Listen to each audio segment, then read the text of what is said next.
So I have a question for y'all.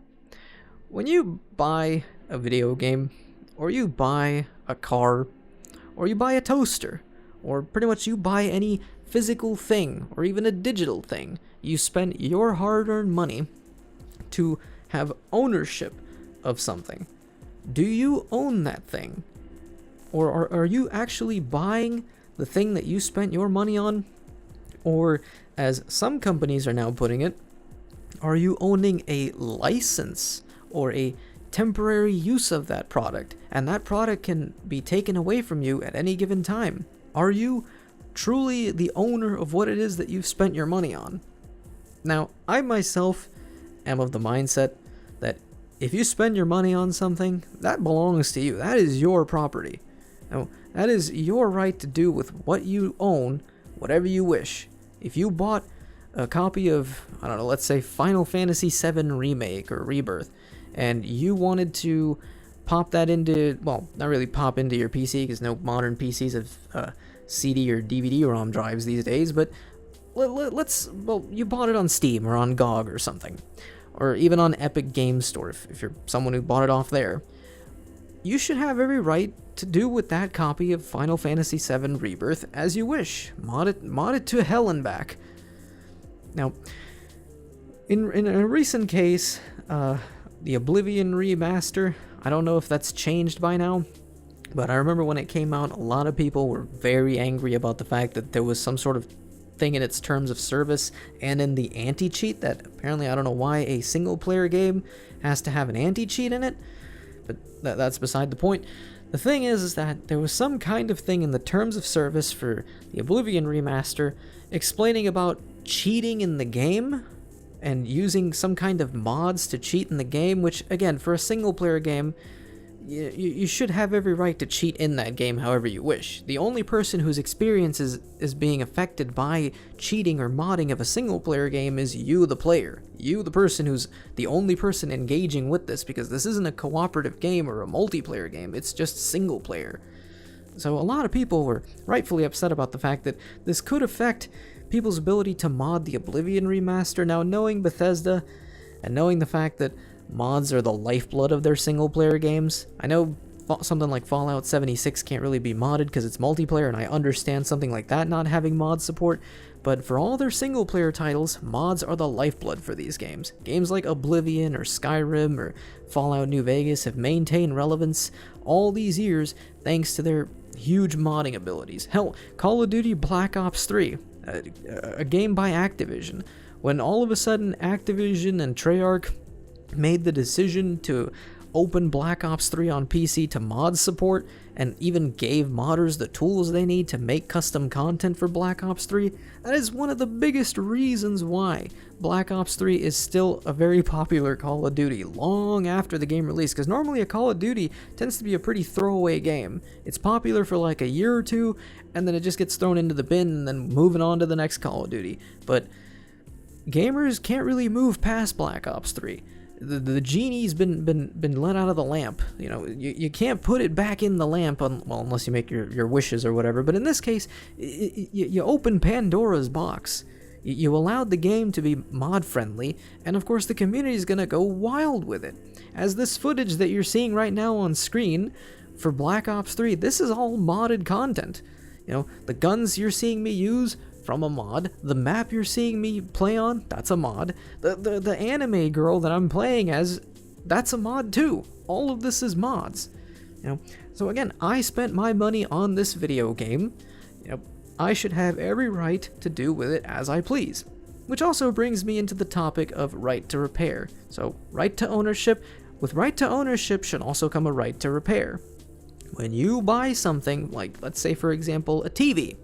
Let's say you spent, I don't know, like $150 to $200 on TVs now, on a TV. Now, granted, with the whole new tariffs, I don't know how much a TV is going to cost over the next couple of months, especially because a lot of parts in these TVs come from places like China. But that's beside the point.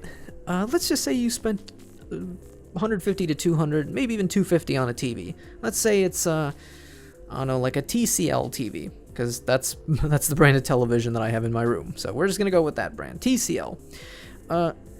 let's say, God forbid, after you've given your TV a good bit of use for, 2 years or something, something fucks up within the TV, and now something's wrong with the image, or it's not responding to you pressing the remote, or something's wrong with the TV.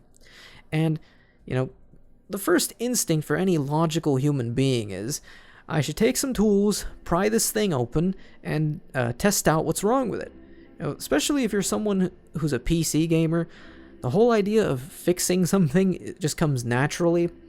When something's wrong with your PC, what do you do? If you got a whole desktop, what do? You open that bad boy up, take a look at what's wrong. It could be the RAM's not seated right, or something's up with the GPU, or your cooling may not be all that up to snuff, or might even be, God forbid, your CPU or even your motherboard's fucking up. But something's wrong, and you can at least fix the problem. And you have the ability to fix the problem, because you can find parts for your PC to fix your PC. One of the beautiful things of PC gaming. So with that TCL TV I just mentioned, if that thing breaks down, you, the owner of that TCL TV, should have every right to open said TV and do whatever you need to do to make sure the TV works.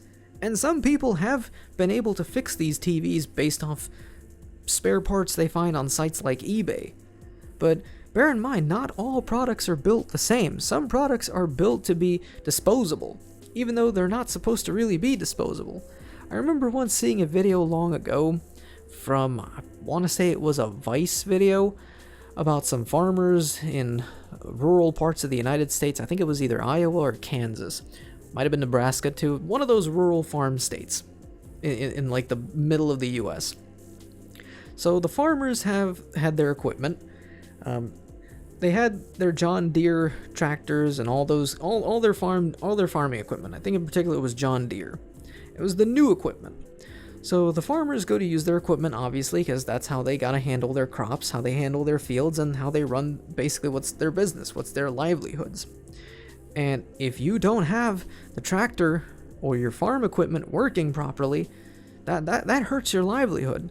So for a lot of these farmers which are, up there in age, past 50, maybe even older than 60 years old, for a lot of those generations, like Gen X or even baby boomers, and even millennials, the tradition is if something breaks down, you fix it. Now, I myself being Gen Z, obviously for some members of Gen Z, that may not be, a very commonly, a very big tradition among Gen Z, but depends on how you were brought up. If you're like older Gen Z, you may have also gotten used to the whole concept of, it breaks, you fix it somehow.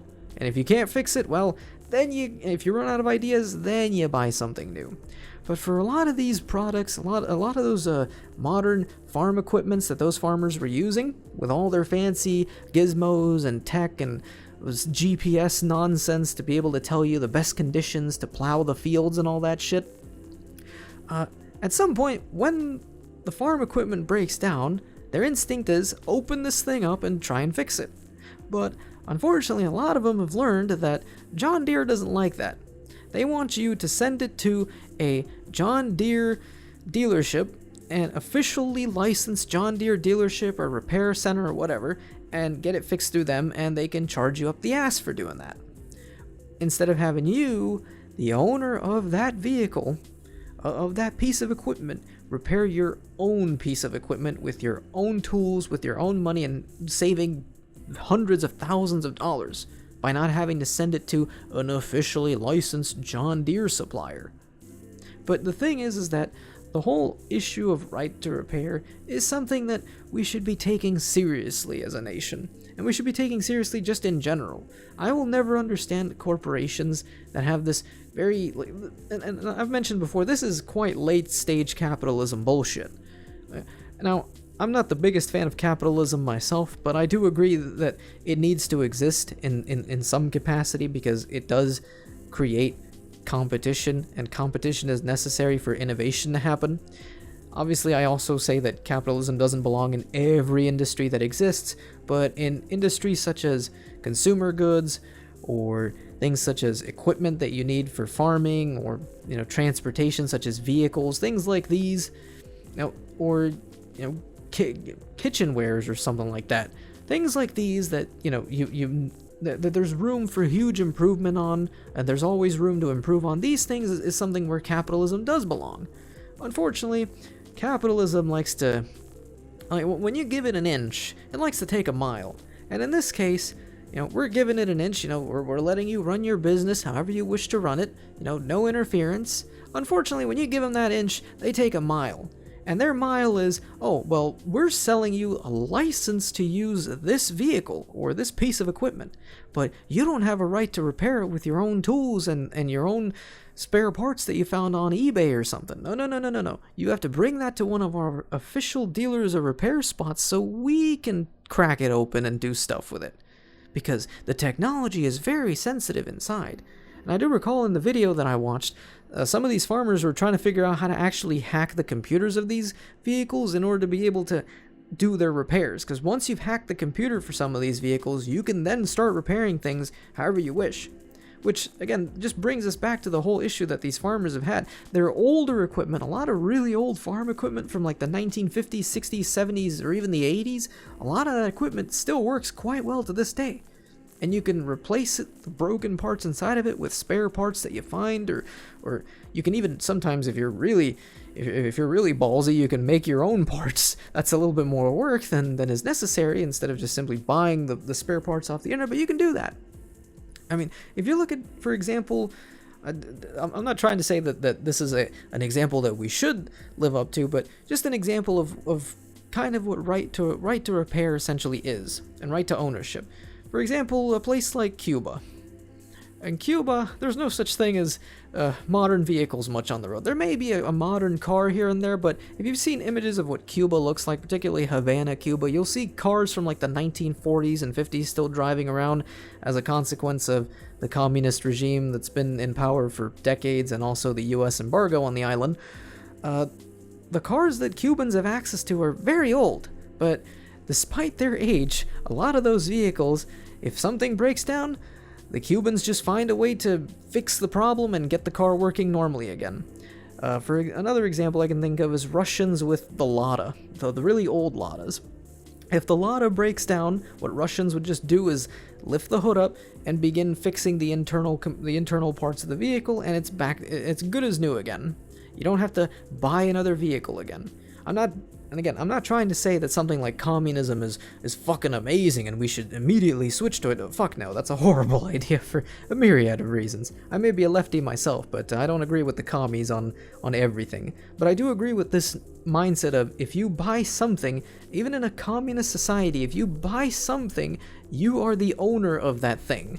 And it's better to be able to fix your thing instead of having to toss it away and just buy the newest model or send it to an officially licensed repair station or dealer or whatever.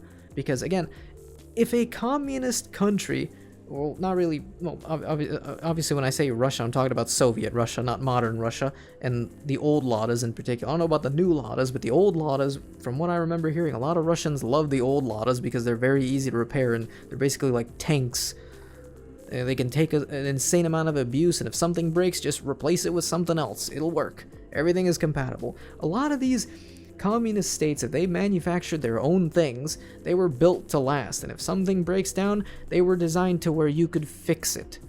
Unfortunately, here in the US, we've reached a point of capitalism that's not very good.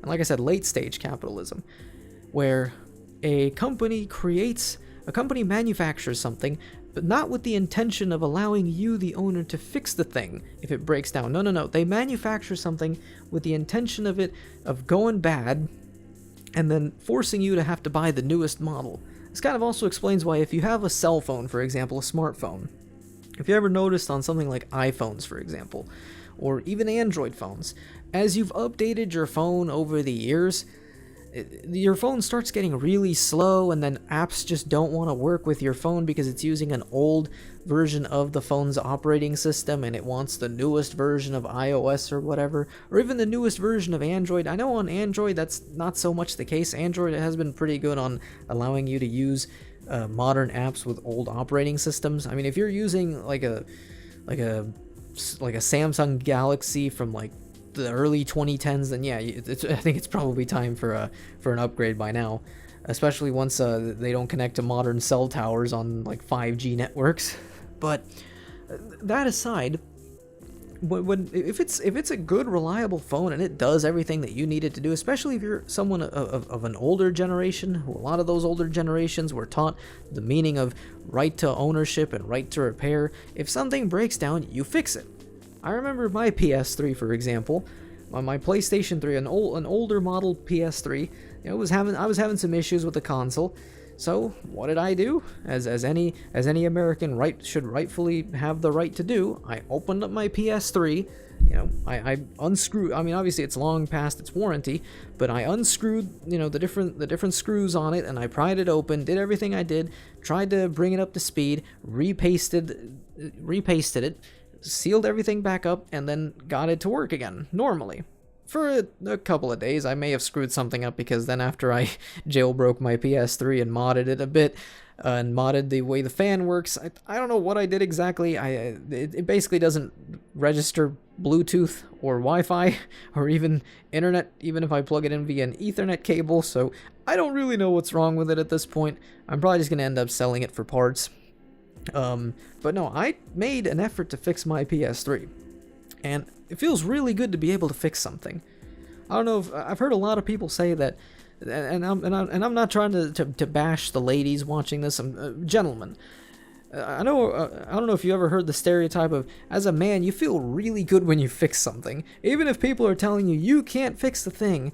As a man, you feel really proud of yourself when you're able to actually fix something that was broken for quite some time, because it makes you feel like you've accomplished something gigantic, even if it's just something meaningless and tiny. To you personally, as a man, because you were probably taught at some point by your parents that as a man you're supposed to be the doer, the fixer, all that kind of stuff. So you fix something, you feel really good about yourself, and I felt really good about myself fixing that PS3, because I'm the owner of that console. I should have the right to do whatever I want with it. And so, pry it open, fix it, get it to work. If I fucked it up even worse, well, that's my bad. Learn from my mistakes. I mean, it was already a 14-year-old console at that point. I'd had that PS3 since I was little.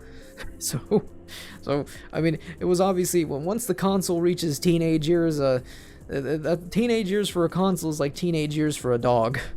Once you start hitting the teenage years, the life expectancy is very short. And unfortunately, my PS3, I did everything I could, and apparently I think I fucked up the PCB on it by modding it. But I learned from that. At that point, if I ever consider buying another PS3 off of a site like eBay or something like that, that's on my own decision. Which also brings me to another thing about right to ownership.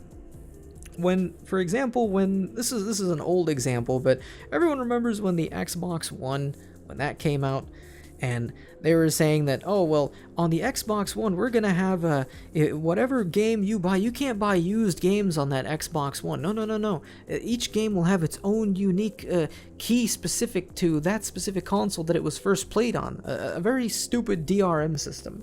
Now, I understand the whole concept of DRM is mainly to avoid piracy, which on PC it's kind of stupid to try and make DRM to avoid piracy, because modders are gonna find a way to get around that. They're gonna find ways to crack the game and pirate it. Like within like maybe a day or two, you'll see a Skid Row or something version of a specific game. Anyone who's delved in piracy for over the years knows quite well what Skid Row means when it comes to pirating things. But no, when you buy a game, a used game, one of the glorious things about gaming long ago, you bought a used video game, you would just pop it into your console, and it would just begin playing. The game belonged to somebody else, and it may have belonged to a myriad of other people before that. May have belonged to a fucking, like, Disney ride line of people before you. It may have gone through several different hands, may have gone through several different people, more than, I don't know, like a cheap hooker or something. That's a terrible way of comparing it, but that game has gone through several different owners, maybe, and now it's reached you, and you can play it on your console. And back in the day, that was a common thing, and it's sort of still a thing today, because the whole thing of preventing people from buying used games because of DRM and shit like that, yeah, that shit's not gonna fly anymore. Which is also kind of why gaming companies have gone to digital over actual physical copies, to try and force DRM on people. But the thing about right to ownership is if I, for example, sell my PS3 to somebody, I recognize the fact that I'm no longer the owner of this PS3. I sold it to somebody else. That person now has full right to do with that PS3 as they wish. Now, obviously, by saying that, if you're going to sell something like a PS3, make sure that you've cleared it out of all your personal and private information, so that way when you hand it over to the new owner, it's a completely wiped PS3 that they can start from scratch on and do whatever they wish at that point, because none of your info is on that. Always remember that when you're going to sell something. Gotta be careful in that sense. But you sell your thing to somebody else, they are the new owner of it. It's a sort of mutual agreement between you two that one is relinquishing ownership of something to somebody else. And it's another thing that comes with right to ownership and right to repair. You sell something to somebody else, it's now their property, not yours. If whatever you did with it, that was you. Now that person, and you knowingly buying something used from you, is now the new owner of that thing. Not only are they getting the thing that you sold them, but they're getting any sort of issues that comes with ownership of that. And if they want to fix it on their own, they have every right to do it now at that point.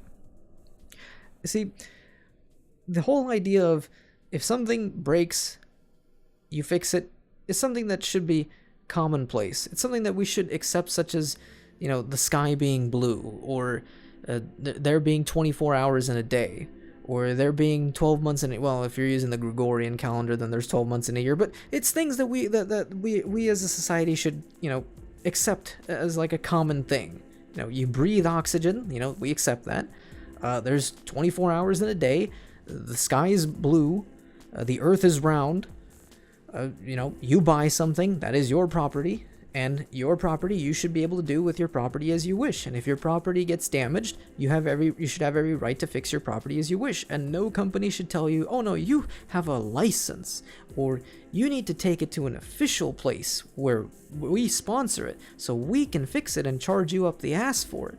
Because we don't trust our customers with fixing their own things. In reality, it's not that they don't trust us with fixing things, it's because they need to milk us for as much money as they can. They gotta nickel and dime us for everything, because that's how late-stage capitalism is.